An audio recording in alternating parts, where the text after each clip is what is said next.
तो जैसा कि आज है आपका 18 मई को फर्स्ट शिफ्ट का जो आपका एसएससी एमटीएस का जो एग्ज़ाम था आपका समाप्त हो गया है। तो आज की इस वीडियो में हम लोग देखेंगे फर्स्ट में पूछे गए जीके जीएस के सारे प्रश्न, साथ में अंग्रेजी के भी प्रश्न को देखेंगे। ठीक है, तो चलिए वीडियो को स्टार्ट करते हैं बिना किसी देरी के। ठीक है, वीडियो को स्टार्ट करें दोस्तों, इससे पहले आपको बता दें कि जो गिब्बे का जो आपका वीक चल रहा है उसमें दोस्तों आपका मंडे से लेकर फ्राइडे तक हर शिफ्ट में आपका 5-5 क्वेश्चन पूछा गया है।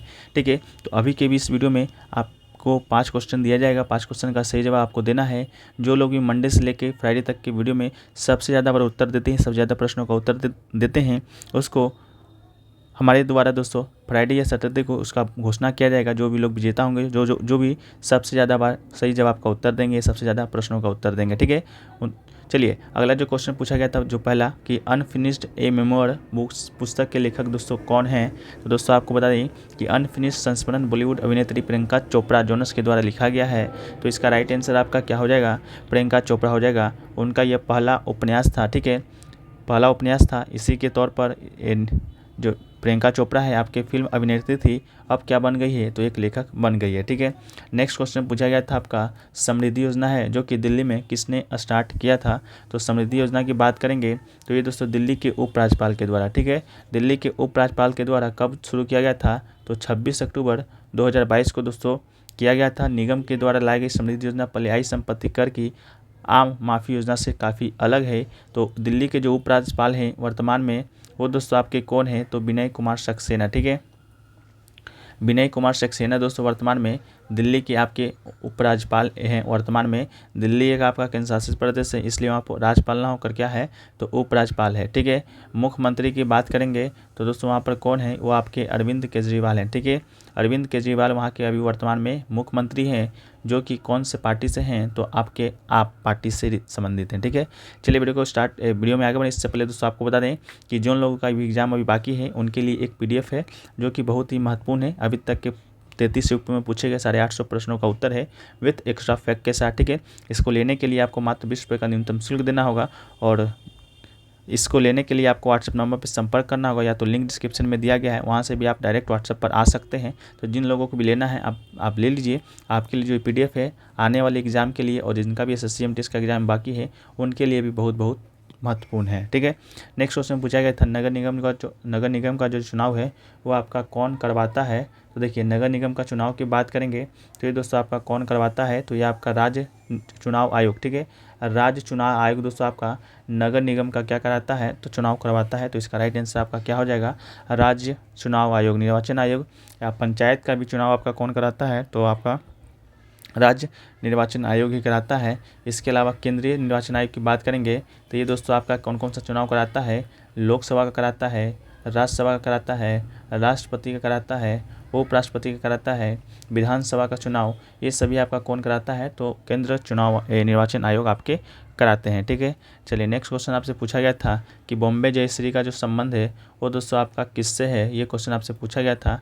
तो देखिए बॉम्बे जो जयश्री हैं, बॉम्बे जयश्री रामनाथ एक पूरा नाम है इनका, जो कि एक भारतीय कर्नाटक गायक संगीतकार हैं। ठीक है, तो आपका ऑप्शन में कर्नाटक संगीतकार दिया गया था, जो कि दोस्तों आपका क्या हो जाएगा, आपका राइट आंसर दोस्तों आपका हो जाएगा। ठीक है, चलिए इसके अलावा बात करें उन्होंने तमिल तेलुगु, ठीक है, उन्होंने तमिल तेलुगु कन्नड़ मलयालम हिंदी फिल्मों सहित कई भाषाओं में गाया है। उन्हें 2021 में भारत की चौथी सर्वोच्च नागरिक पुरस्कार पद्मश्री से भी सम्मानित किया जा चुका है। ठीक है, तो आपका अगर पूछ दिया जाए कि कब आपका इनको भारत रत्न से पद्मश्री से सम्मानित किया गया था, तो ये दोस्तों आपको बताना है क्या 2021 में। ठीक है, क्योंकि पुरस्कार से संबंधित जो आपके प्रश्न हैं आपके हमेशा हर शिफ्ट में पूछे जा रहे हैं।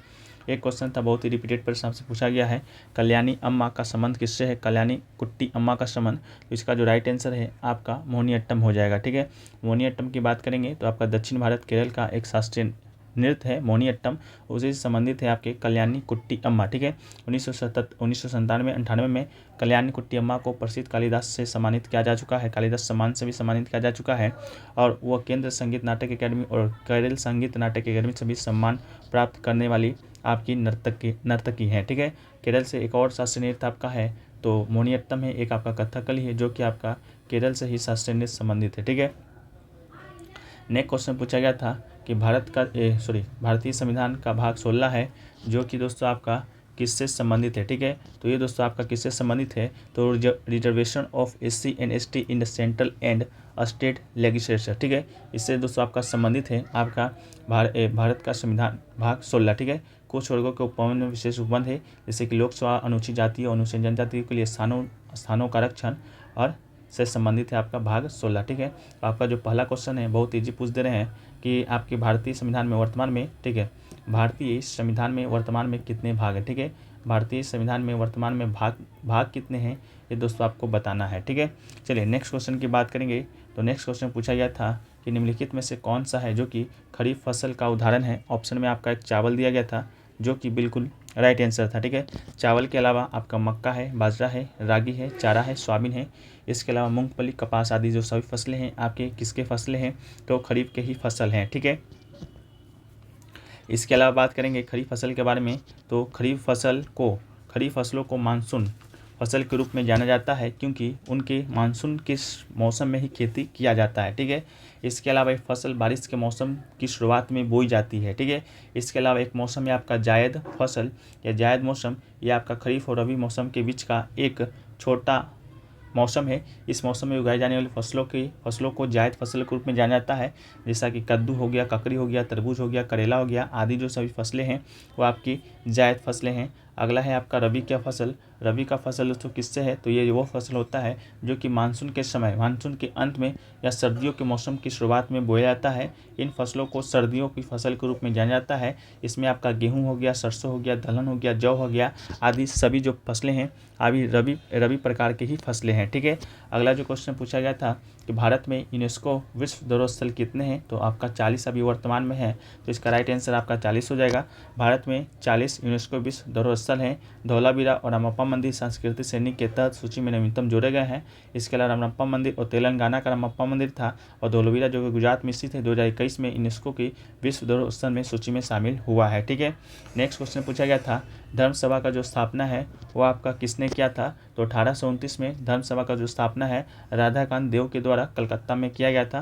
तो इसका जो राइट आंसर है आपका राधाकांत देव हो जाएगा। इसके अलावा पूछ दिया जाए ब्रह्म समाज की स्थापना किसने किया था, ये कल ही पूछा गया है। तो राजा राम मोहन राय आपके ब्रह्म समाज के संस्थापक थे जिन्होंने 1828 ईस्वी में इसकी स्थापना की थी। इसके अलावा तत्वबोधिनी सभा की बात करें तो तत्वबोधिनी सभा की स्थापना है देवेंद्रनाथ टैगोर ने किया था। इसके अलावा राधा स्वामी सत्संग की स्थापना की बात करेंगे तो ये दोस्तों आपके तुलसीराम जी के द्वारा आपका राधा स्वामी सत्संग की स्थापना है वो जो कि किया गया था। अगला क्वेश्चन पूछा गया है बनारस कॉलेज का जो स्थापना है वो आपका किस वर्ष हुआ था या किसने किया था, ये क्वेश्चन आपसे शायद पूछा गया था।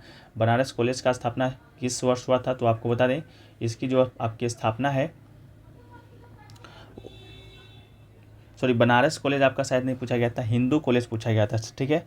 हिंदू कॉलेज दोस्तों आपसे पूछा गया था। बनारस यूनिवर्सिटी के तहत एक आपका हिंदू कॉलेज आता है, उसकी स्थापना कब किया गया था, तो ये दोस्तों आपका 1791 में किया गया था, ठीक है। 1791 में किया गया था, इसका आपका राइट आंसर हो जाएगा। क्वेश्चन आपका इस प्रकार था कि the Hindu college was establish in the year, ठीक है। तो आपका राइट आंसर 1791 हो जाएगा, ठीक है। इसके अलावा बनारस कॉलेज की बात कर ही लेते हैं, जब आपकी पीडीएफ में आ ही गया है। तो देखिए बनारस कॉलेज को BHU के नाम से जाना जाता है, जिसका पूरा नाम बनारस हिंदू यूनिवर्सिटी है। इस विश्वविद्यालय की जो स्थापना है आपका महामाना मदन मोहन मालवीय जी के द्वारा 1916 में किया गया था, बसंत पंचमी के दिन पर किया गया था, ठीक है। इसके अलावा दस्तावेजों के अनुसार इस विश्वविद्यालय के संस्थापक थे आपका चंदन मोहन कटेल जी, ठीक है। तो आपका हिंदू कॉलेज पूछा गया था, उसका राइट आंसर आपका क्या हो जाएगा, 1791 आपका हो जाएगा, ठीक है। एक क्वेश्चन पूछा गया था दुर्गा पूजा है जो कि कौन से त्यौहार में मनाया जाता है, तो आपका नवरात्र ऑप्शन में दिया गया था, तो आपका राइट आंसर आपका नवरात्र हो जाएगा, ठीक है। दुर्गा पूजा है जो कि दोस्तों आपका मुख्य रूप से पश्चिम बंगाल में मनाया जाता है। भारतीय दर्शन में भक्ति की संकल्पना देने वाले कृति बोस ओझा से जुड़ते हैं और शारदीय नवरात्र के मौके पर देश में दुर्गा पूजा त्यौहार हर साल धूमधाम से मनाया जाता है। तो आपका नवरात्र इसका राइट आंसर हो जाएगा। नेक्स्ट क्वेश्चन पूछा गया था दवाल के नाम से कौन से क्रिकेटर फेमस हैं, तो आपको हम पहले ही बता चुके हैं कि दवाल के नाम से दोस्तों आपका भारतीय टीम के पूर्व जो कप्तान थे आपके राहुल द्रविड़ जुड़े हुए हैं। तो आपका इसका राइट आंसर आपका राहुल द्रविड़ हो जाएगा। पिछले शिफ्टों में दोस्तों आपका आया था कैप्टन कूल किसे कहा जाता है, उसी के फैक्ट्स में हमने आपके सारे क्रिकेटर के उपनाम आपको बता दिए थे। तो आशा करते हैं कि क्वेश्चन है आप सही किए होंगे। ठीक है, नेक्स्ट क्वेश्चन है आपका प्रकाश का जो एसआई यूनिट है वो दोस्तों आपका क्या होता है, तो कैंडला दोस्तों प्रकाश का एसआई यूनिट होता है, तो आपका राइट आंसर हो जाएगा। इसके अलावा विद्युत धारा की एक एसआई यूनिट की बात करें तो एम्पियर आपका क्या हो जाएगा, विद्युत धारा का एसआई यूनिट हो जाएगा। ठीक है, तो प्रकाश का एसआई यूनिट आपसे पूछा गया था, तो कैंडला इसका राइट आंसर हो जाएगा। अगला क्वेश्चन पूछा गया था एविडेंस का सिनोनिम्स पूछा गया था, ऑप्शन में आपका प्रूफ दिया गया था, जो कि बिल्कुल आपका राइट आंसर है। इसके अलावा एविडेंस के सिनोनिम्स में आपका टेस्टिनोमी हो जाता है, डॉक्यूमेंशन हो जाता है, टेस्टामेंट हो जाता है, विटनेस हो जाता है, टेस्टिमोनियल हो जाता है, कन्फर्मेशन और वेलिडेशन, ये सभी आपके क्या है, तो एविडेंस के ही सिनोनिम्स हैं। ठीक है, नेक्स्ट क्वेश्चन की बात करें तो पूछा गया था पांड्य वंश का प्रसिद्ध शासक कौन है, ऑप्शन में आपका नेदुन चेयियान दिया गया था। ठीक है, नेदुन चेयियान दिया गया था, जो कि आपका पांड्य वंश का एक शक्तिशाली शासक था। उसने उत्तरी आर्य सेना के खिलाफ लड़ाई जीती थी। और पांड्य वंश की बात करें तो दक्षिण भारत के 3 राजवंशों में से एक था, जो कि अन्य 2 चोल थे, आपका चेर था। ठीक है, जैसा कि चेर का आपका पूछा गया था सिंबल जो कि धनुष बाण था। ठीक है, ये पूछा गया था पिछले ही शिफ्ट में।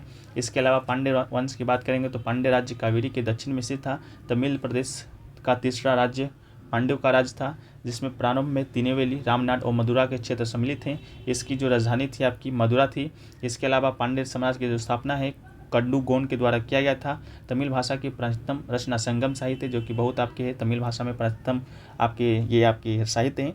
इसमें आपका प्राचीन इतिहास से प्रकाश पड़ता है। संगम साहित्य में कुछ पांड्य राजाओं के नाम प्राप्त हैं, जैसे कि नेडुआन, इसके अलावा नेडीडुजलियन, परंतु इसका जो इतिहास है क्रमबद्ध तरीके से नहीं है। ठीक है, तो ऑप्शन में दोस्तों आपका शायद आपका ये दिया गया था नेंदू नहीं चियान। ठीक है, अगला क्वेश्चन पूछा गया था TFR का फुल फॉर्म दोस्तों आपका क्या होता है, तो इसका राइट आंसर आपका टोटल फर्टिलिटी रेट होता है। तो इसका राइट आंसर आपका क्या हो जाएगा, टोटल फर्टिलिटी रेट हो जाएगा।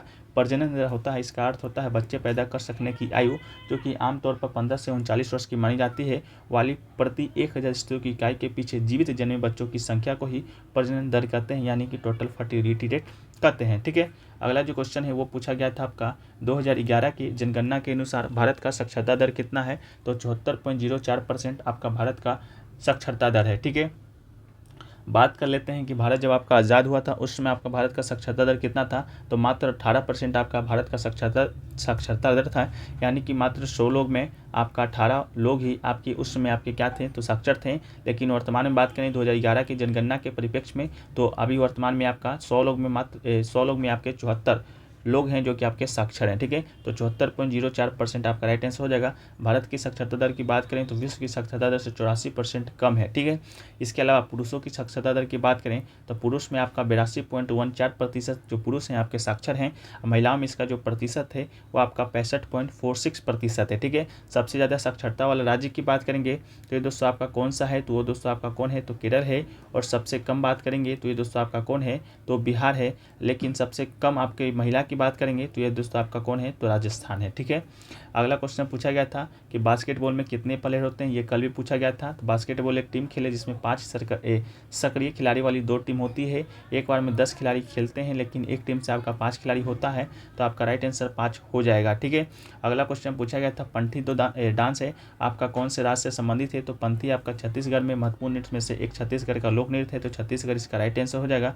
यह मुख्य रूप से छत्तीसगढ़ के सतनामी समुदाय के द्वारा किया जाता है। छत्तीसगढ़ के अन्य महत्वपूर्ण लोक नृत्यों में से शिला नृत्य है, कर्मा है, सुआ नाच है और आपका गेंडी, ये सभी आपके छत्तीसगढ़ के ही प्रमुख लोक नृत्य है। ठीक है, एक क्वेश्चन पूछा गया था आपका which foreign traveller give all properties to Chandragupta Maurya, तो इसका राइट आंसर आपका क्या हो जाएगा, मेगास्थनीज। ठीक है, मेगास्थनीज इसका राइट आंसर हो जाएगा, जो कि आपके ऑप्शन में दिया गया था। अगला पूछा गया था भागीरथी की सहायक नदी कौन सी है। ठीक है, तो भागीरथी की सहायक नदी की बात करेंगे दोस्तों, तो भागीरथी नदी गोमुख ग्लेशियर से निकलती है और आपके देवप्रयाग में गंगा नदी बनाने के लिए अलकनंदा में विलय होने से पहले 193 किलोमीटर बहती है। ठीक है, भागीरथी नदी की बात करें तो इसका जो इतिहास है आपका बहुत ही रोचक है। पहली बात तो ये निकलती कहाँ से है, तो ये दोस्तों आपका गोमुख से निकलती है, गोमुख ग्लेशियर से निकलती है। आपको मालूम होगा देवप्रयाग के बारे में, जहाँ पर आपका गंगा नदी का निर्माण होता है, मान के चलते हैं ये आपका देवप्रयाग है। ठीक है, तो ये आपका देवप्रयाग है, तो 2 नदी आपकी आती हैं, एक आपका गोमुख से आता है आपका भागीरथी नदी, एक दोस्तों आपका आता है कौन सा नदी, तो आपका अलकनंदा नदी। ये दोनों नदियाँ जब आती हैं तो आपका देवप्रयाग में मिलकर गंगा नदी का निर्माण करती हैं। लेकिन इससे पहले जो भागीरथी नदी है आपका 193 किलोमीटर बह चुकी होती हैं।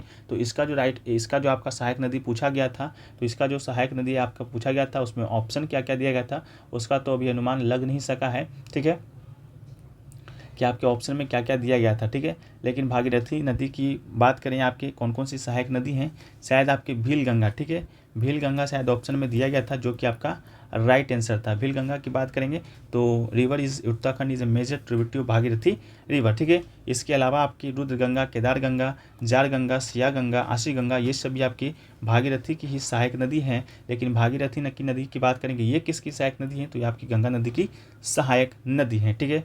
नेक्स्ट क्वेश्चन पूछा गया था कैश रिजर्व रेशियो के बारे में। तो कैश रिजर्व रेशियो देखिए क्या होता है, CRR इसका शॉर्ट फॉर्म होता है, बैंक के कुल डिपॉजिट का प्रतिशत होता है जिसमें लिक्विड कैश के रूप में बनाए रखने की आवश्यकता होती है। ये RBI की आवश्यकता है, RBI के साथ कैश रिजर्व रखा जाता है, ठीक है। तो इसके विषय में आपका क्या क्वेश्चन पूछा गया था आप लोग ही बताइएगा। बाकी शायद मेरे ख्याल से CRR का फुल फॉर्म ही आपसे शायद पूछा गया था, तो आप लोग बता दीजिएगा क्या पूछा गया था, ठीक है। इसके अलावा एक क्वेश्चन आपका व्हाट इज़ वलर थिनर से संबंधित भी कोई प्रश्न शायद आपसे पूछा गया था, तो इसका भी पूरा तरीके से आंसर है जो कि आपका भी नहीं मिल सका है, ठीक है। तो ये सभी जो प्रश्न दोस्तों आपके आज के फर्स्ट शिफ्ट में पूछे गए थे, जो कि दोस्तों आपका क्या है तो 100% रियल प्रश्न, ठीक है। एक भी प्रश्न आपको अलग से नहीं देखने को मिलेगा जो एग्जाम में पूछा ना गया हो, ठीक है। भले ही प्रश्न का संख्या 1-2 कम हो, लेकिन प्रश्न आपका 100% रियल है, ठीक है। बात कर लेते हैं PDF के बारे में। तो PDF अगर आप लोग लेना चाहते हैं तो डिस्क्रिप्शन में लिंक दिया गया है, वहाँ से डायरेक्ट आप लोग व्हाट्सएप पे आ सकते हैं, नहीं तो व्हाट्सएप नंबर भी आपको सामने दिया गया है। पूरे MTS एग्जाम का जो PDF है आपको मिलेगा। मान के चलते हैं आज आपका 33 शिफ्ट करंट हुआ, आज मिला लें तो +3 कर देंगे तो 36 हो जाएगा, और कल आपका 39 शिफ्ट का एग्जाम कंडक्ट हो जाएगा। जिनका भी जून माह में एग्जाम है उनके लिए जो ये PDF है बहुत ही सहायक है, साथ ही साथ CHL का एग्जाम है उनके लिए भी PDF है जो कि GK GS के लिए ही बहुत आपके सहायक होने वाला है, ठीक है। तो मात्र 20 रुपये के न्यूनतम शुल्क आप इसे प्राप्त कर सकते हैं। बाकी सारी जानकारी आपको व्हाट्सएप पे मिल जाएगा, लिंक डिस्क्रिप्शन में दिया गया है। तो आज का जो वीडियो है यहीं पर समाप्त करते हैं। वीडियो अच्छा लगा तो वीडियो को लाइक कर दीजिएगा, और हाँ, इस जो वीडियो का जो PDF है, जो आज का जो PDF है वो आपको टेलीग्राम चैनल पर फ्री ऑफ कॉस्ट आपको प्रोवाइड कराया जाता है डेली बेसिस पर। तो आप लोग टेलीग्राम चैनल से जुड़ना ना भूलिएगा, लिंक डिस्क्रिप्शन में दिया गया है, तो आप लोग जाकर वहाँ से ज्वाइन हो जाइएगा, ठीक है। तो चलिए मिलते हैं नेक्स्ट के वीडियो में, जब तक के लिए जय हिंद जय भारत।